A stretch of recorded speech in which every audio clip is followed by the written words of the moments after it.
সকলকে অনেক, অনেক শুভেচ্ছা জানিয়ে শুরু করছি। আমি শাহাদাত। এলাম আজকে আপনাদের সঙ্গে কথা বলতে অ্যাম আমাদের যে দুর্বলতা সেটা নিয়ে। শারীরিক দুর্বলতার কথা বলছি আমি, মানসিক দুর্বলতার কথা নয়। অ্যাম শারীরিক দুর্বলতা আমাদের অনেকের ক্ষেত্রেই ঘটে থাকে এবং বিভিন্ন কারণে ঘটে থাকে। কিন্তু অধিকাংশ ক্ষেত্রে যারা আমরা ঠিক মতন খাওয়া-দাওয়া করছি, তারপরেও শারীরিকভাবে দুর্বল অনুভব করি, তাদের দুর্বলতার পেছনে আরেকটি মুখ্য কারণ বা একটি সাধারণ কারণ রয়েছে। তো সেই কারণটি চলুন আজকে আমরা বোঝার চেষ্টা করব। যারা আমাদের মধ্যে অ্যা নিয়মিত কার্বোহাইড্রেট বা শর্করা জাতীয় খাবার প্রচুর পরিমাণে প্রতিদিন খাই এবং ঘন, ঘন খাই, তারা অ্যাম প্রচুর পরিমাণে শর্করা খাবার পরেও দুর্বল অনুভব করি। এখন শুনতে সেটি খুব অ্যাম অ্যা মনে হতে পারে যে সেটি কি করে সম্ভব? কারণ শর্করা থেকে আমাদের দেহ শক্তি উৎপাদন করে, তাই তো? শর্করা ভেঙে গ্লুকোজ বা ফ্রুক্টোজে পরিণত হয়, যেগুলো কিনা আমাদের দেহে শক্তি উৎপাদন করার জন্য আমাদের দেহের প্রত্যেকটি কোষ সেগুলোকে ব্যবহার করে। তো তাহলে আম বেশি শর্করা খেলে আমাদের দুর্বল অনুভব হবে কেন? চলুন তাহলে এই বিষয়টিকে আপনাদেরকে একটু বুঝিয়ে বলার চেষ্টা করি এবং বোঝানোর জন্যে চলুন একটি কোষের দিকে দেখি। এখন আপনারা স্ক্রিনে একটি দেখতে পাচ্ছেন অ্যাম কোষ। এটি একটি প্রাণী কোষ অর্থাৎ অ্যানিমাল সেল যেটাকে বলে। তার মানে আপনার আমার দেহে প্রায় ১০০ ট্রিলিয়নের মতন এই কোষ রয়েছে। আম ১০০ ট্রিলিয়নটা একটা বিশাল সংখ্যা। আম আমাদের যে কোটি বলি আমরা যদি কোটির হিসেবে আনি তাহলে অনেক, অনেক কোটি হবে এই সংখ্যাটি। তো ১০০ ট্রিলিয়ন কোষ, যার প্রত্যেকটি কোষের নকশা সাধারণভাবে এইরকম। আম সামান্য কিছু এদিক-সেদিক হতে পারে, কিন্তু সাধারণভাবে কোষগুলোর গঠন এইরকম। তো তার মধ্যে মাইটোকন্ড্রিয়া নামে কতগুলো আ জিনিস রয়েছে। যেমন এই কোষের মধ্যে আপনারা দেখতে পাচ্ছেন এখানে একটি মাইটোকন্ড্রিয়া, এখানে আরেকটি মাইটোকন্ড্রিয়া এবং আরো যদি আমরা এই কোষটিকে আরো ভিতরে দেখতে পেতাম তাহলে আ সেখানে আরো হয়তো কিছু মাইটোকন্ড্রিয়া দেখা যেত।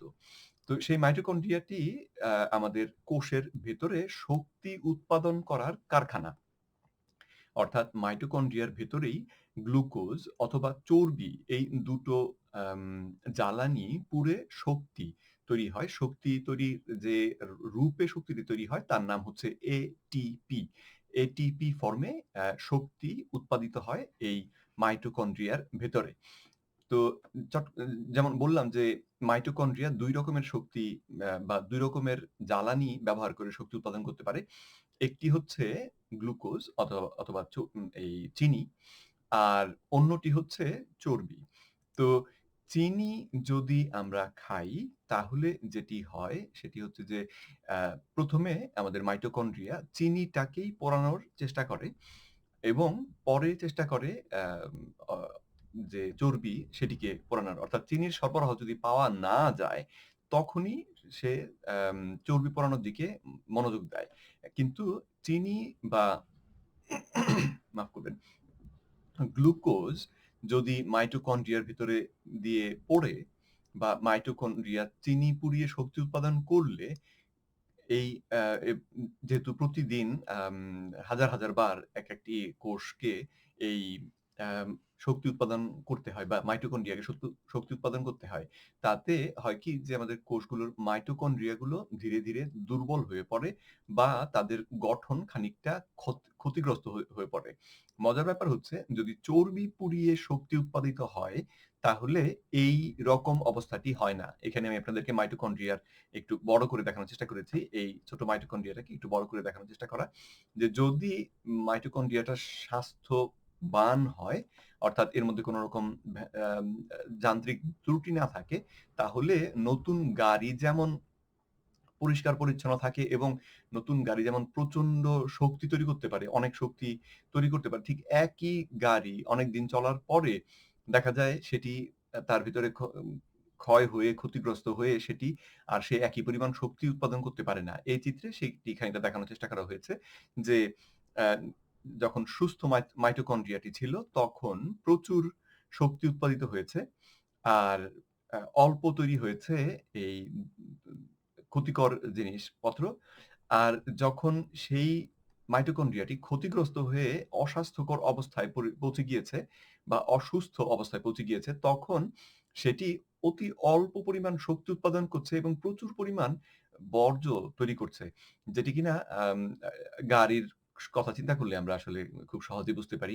নতুন গাড়িতে যেমন অ্যাম যদি আমরা করি তাহলে দেখি যে নতুন গাড়ির পেছনে কালো ধোঁয়া দেখা যায় না এবং গাড়ির প্রচন্ড শক্তি থাকে। আর যখন গাড়ি পুরনো হয়ে যায় বহুদিন ধরে চলতে যখন ইঞ্জিনের মধ্যে ক্ষয় হয়, তারপরে তার ভিতরে দেখতে পাই আমরা যে শক্তি কম তৈরি হয়, অর্থাৎ খুব জোরে চালানোর চেষ্টা করলেও নতুন গাড়ির মতন জোরে গাড়িটি চলে না। আর ওদিকে পেছন দিয়ে কালো ধোঁয়া বেরোয়, যেটা পরিবেশের জন্য খারাপ।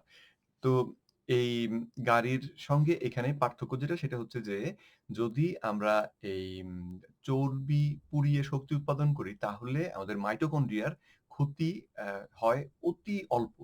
আর সুতরাং মাইটোকন্ড্রিয়াটি দীর্ঘ সময় ধরে সজীব থাকে, সতেজ থাকে। আর যদি আমরা চিনি ভিত্তিক আম যে জীবনযাপন করি, অর্থাৎ কার্বোহাইড্রেট ভিত্তিক জীবনযাপন করি, তাহলে এই মাইটোকন্ড্রিয়া শুধুমাত্র কার্বোহাইড্রেট বা চিনিকেই পোড়াতে থাকে। ফলাফলে এর ক্ষয় হয় অনেক দ্রুত।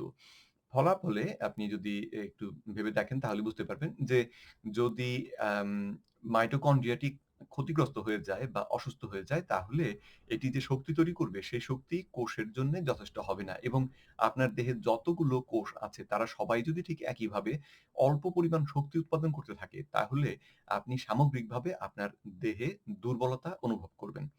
তো অ্যাম এই ছিল মোটামুটি কারণ যে কেন আমরা এই ভালো খাওয়া-দাওয়া বলতে তো আমরা যেটা বুঝি সেটা হচ্ছে যে ভাত, রুটি, এই সমস্ত ঠিক মতন খেয়েছি।